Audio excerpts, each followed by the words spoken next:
Ako po si Dina, 16 na taong gulang, ulilang lubos. Nakatapos lamang ng 3 taon sa high school. Nakikitira po ako sa aking ninang Cora. Hindi po ako nakatapos ng high school dahil namatay po sa sakit na TB ang nanay ko. Ang tatay ko naman ay mas maagang namatay ng 5 taon kaysa kay nanay. Wala po akong kamag-anak sa Nueva Ecija dahil ang nanay ko po ay taga Iloilo. Ang tatay ko naman ay taga Cavite. Piyon po sa isang construction worker ang tatay ko, kaya kung saan-saan ito nadidistino. Kinupkup po ako ng ninang Cora ko nang mamatay ang nanay ko. Pero hindi ko na po pinagpatuloy ang pag-aaral ko. Hirap na kasi sa buhay ang ninang. May 3 itong anak na pinag-aaral. Matagal ng byuda ang ninang ko. Kinatulong na lang niya ako sa pagtitinda ng karne sa palengke. Gumigising ako ng alas 4 ng umaga para maghanda ng almusal. Nakasanayan ko na yon at nang nagtagal, inasa na rin nila sa akin ng mga kasama ko sa bahay. Saka lamang sila gigising pag nakahanda na ang mga almusal. Sabay-sabay kaming kakain at pagkatapos naming kumain ay sasamahan ko na si Ninang sa pagkuha ng aming ititinda. Mula umaga hanggang alas 6 ng hapon ay nagtitinda kami sa palengke. Dahil sa hapon ay nasa bahay naman ang panganay na anak ni Ninang. Eto na ang naghahanda ng hapunan, pero ako pa rin ang maghuhugas ng plato pagdating ko sa bahay. Saka pa lamang ako makapaglalaba ng damit ko pag natapos ko na lahat ang gawain sa bahay. Saka pa lamang ako makapaglalaba ng damit ko pag natapos ko na lahat ang mga gawain sa bahay. Pasalamat pa nga ako dahil hindi na ako ang naglalaba ng damit nilang lahat. Kung tutuusin, gabi lang ang pahinga ko sa bahay ni Ninang Cora. Pero hindi ako nagrereklamo. Masaya na ako ng ganon. Kahit paano ay may kumukop sa akin. May maliit akong transistor radyo na nakagawian ko ng pakinggan bago matulog. Gustong gusto ko kasi ng mga luma at madamdaming awitin. Tuwing linggo ay nagpapaalam ako kay Ninang Cora na manood ng sine sa bayan kasama ang kaibigan kong si Nelia. Ganito kasimple ang buhay ko. Ganito lamang kababaw ang kasiyahan ko. Hanggang sa dumating sa buhay ko si Aling Basyon. Hindi naman talaga namin suki ang 45 taong gulang na babae. Minsan lamang itong mamili sa amin. Marami ito kung mamili. Halos pakyawin niya ang aming mga tindang karne. Makapal mag-makeup si Aling Basyon. Hindi ko matiyak kung maganda pa rin ito kapag wala na itong kolorete sa mukha. Kahit na may edad ito, ay sexy pa rin ito. Mahilig siyang magsuot ng damit na malalim ang ukab sa leeg at nahahantad sa itaas ng dibdib. Pero hindi mo ito masasabing basta-basta lang na tao. Napakarami nitong suot na alahas. Kawing-kawing ang magkakaibang haba ng kwintas at 5 ang suot na singsing nito. Naikwento ni Aling Basyon sa Quezon City siya nakatira. Nagbabakasyon lang siya sa kapatid niya. At meron din daw siyang inaasikasong negosyo. Tuwing magbabakasyon si Aling Basyon, ay lagi na sa amin siya bumibili. Kaya medyo nakapalagayan ko na rin siya ng loob. At habang bumibili siya, ay marami siyang tinatanong tungkol sa akin. Naikwento ko sa kanya na hindi ako anak ni Ninang Cora. Nakagiliwan ko na rin ng loob sa Aling Basyon. Minsan ay binibiro na niya ako. Isang araw, Napakaraming binili ni Aling Basyon. Nagpahatid siya sa akin sa kanyang sasakyan. Habang naglalakad kami, sinabi niya sa akin na sinasayang ko lang daw ang ganda ko sa palengke. Hindi daw sa nakikialam siya. Sinasamantala lang daw ni Ninang ang kabaitan ko. Sinabi niya na pinapatay ko lang daw ang sarili ko sa pagsiserbisyo sa kanila. Ni wala pa yata raw akong sahod na tinatanggap. Ni hindi nga raw ako pinag-aral ni Ninang. Nang sinabi yun ni Aling Basyon, ay natigilan ako. Sinabi pa ni Aling Basyon na pwede raw akong mag-sales girl kung gusto ko ba raw sumama sa kanya sa Maynila. Sinabi ko sa kanya na hindi ako sanay sa Manila. Sinabi niya na gusto lamang daw niya akong tulungan. Huwag ko na raw itong mababanggit kay Ninang Cora. Naisip ko na totoo lahat ang sinabi ni Aling Basyon. Kaya nang bumili ulit ito sa amin, sinabi ko sa kanya na sasama ako. Sa hindi ko malamang dahilan, kitang-kita akong natuwa ito sa sinabi ko. Hindi na niya ako pinagdala ng damit. Baka makahalata pa raw si Ninang. Ibibili na lang daw niya ako ng mga bagong damit. Miyerkules ng tanghali ay sakay na kami ni Aling Basyon ng air-condition na bus papunta sa Maynila. May kasama pa kaming 2 babae na kasing edad ko. Sabi ni Aling Basyon, maganda raw ako, kaya marami raw ako makikitang magandang trabaho sa Manila. Bago ako umalis kila Ninang Cora, ay nag-iwan ako ng isang sulat sa tukador. Sinabi ko na sasama ako kay Aling Basyon sa Manila. Habang nakasakay kami sa bus, naawa ako kay Ninang. Sa Quezon City ang bahay ni Aling Basyon, isang malaking up and down na bahay. Dumating kami doon na sakay ng taxi. Pinagbuksan kami ng isang babaeng mataba at bansot. Tali pala ang pangalan nito. Napansin ko agad ang pulang kotse na nakaparada sa loob. Naisip kong mayaman talaga si Aling Basyon. Pero ang taas ng bakod na nakapalibot sa bahay.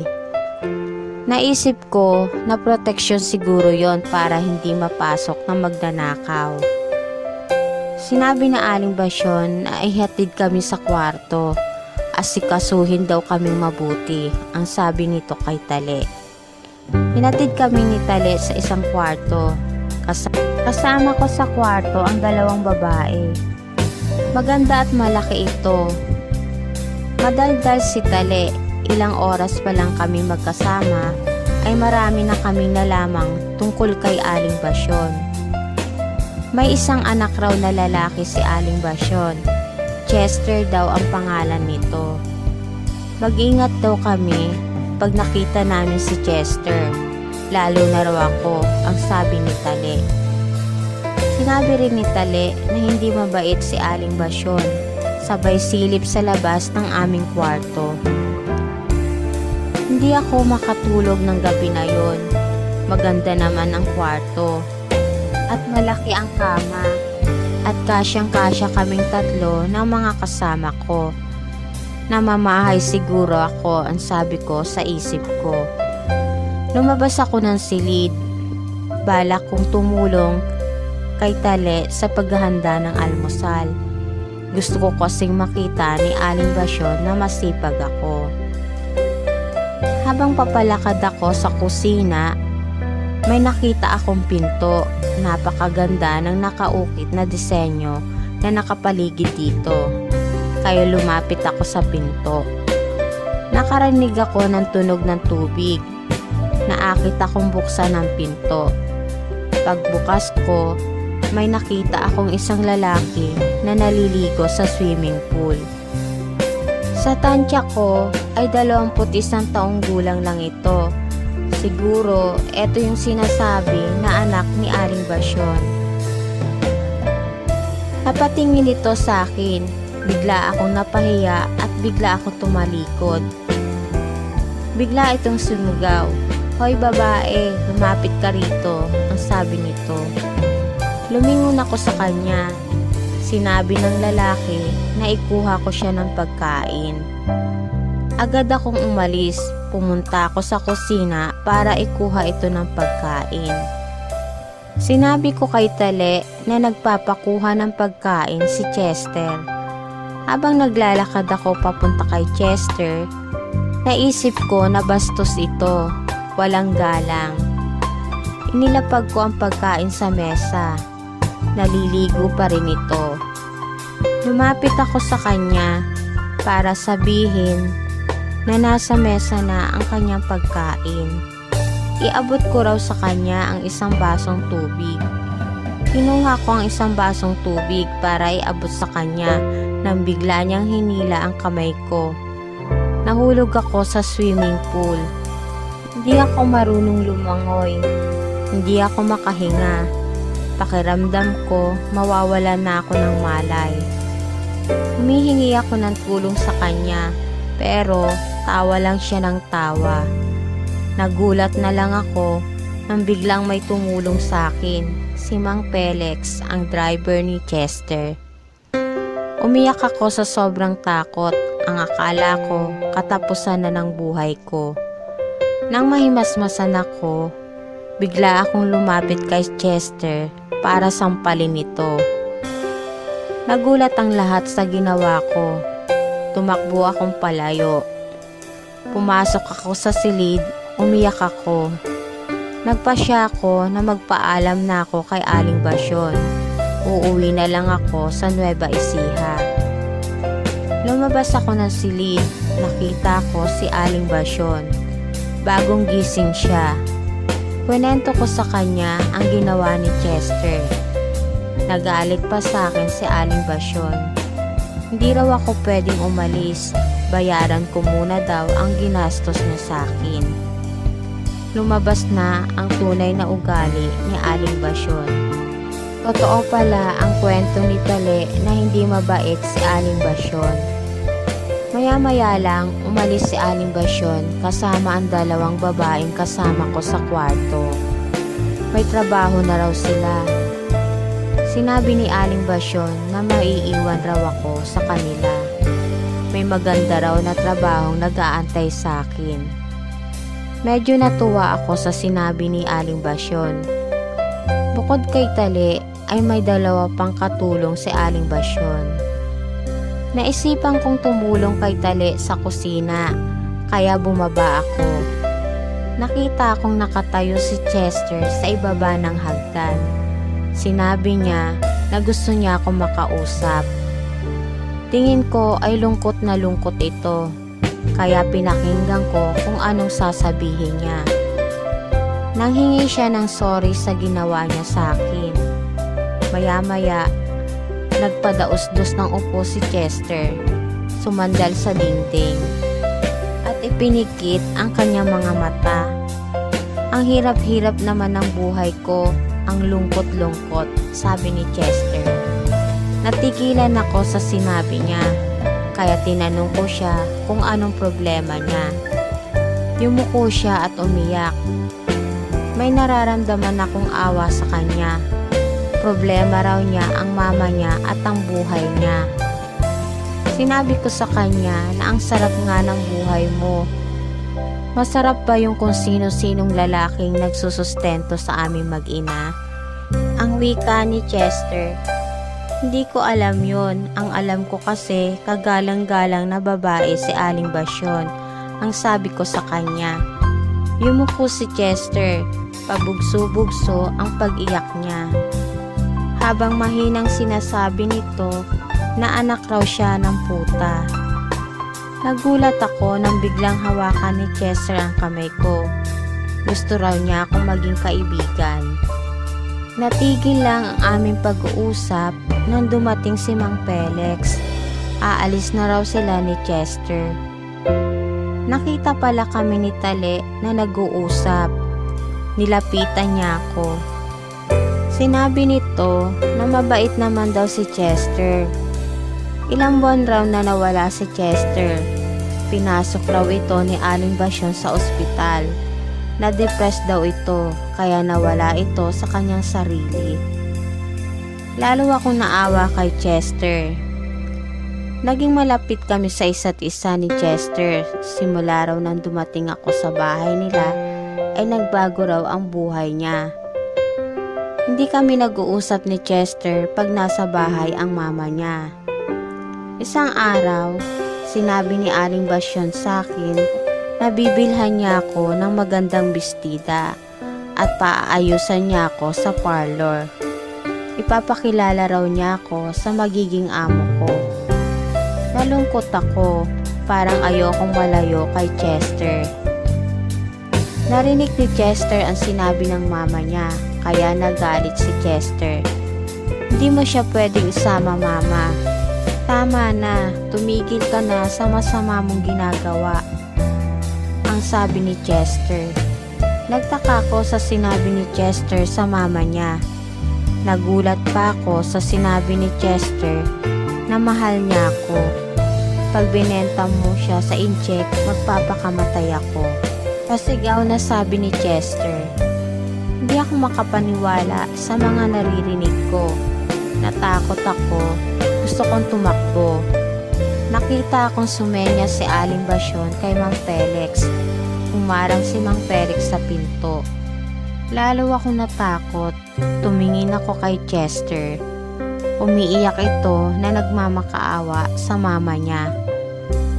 Pinasok ako ni Aling Basyon sa silid ko. Wala na akong naririnig na ingay.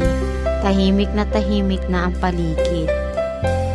May narinig akong umalis na kotse.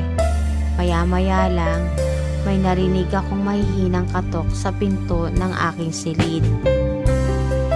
Pagbukas ko, nakita akong nasa labas ng pinto si Chester. Tumakas na raw kami. Nagplano kaming dalawang tumakas. Darating ang bisita ng mama raw niyang incheck. Matutulog raw ito sa bahay nila. Pagtulog na raw ang incheck at ang mama niya ay tatakas kami. Nakabantay raw si Mang Felix sa pinto kaya hindi raw kami makakatakas.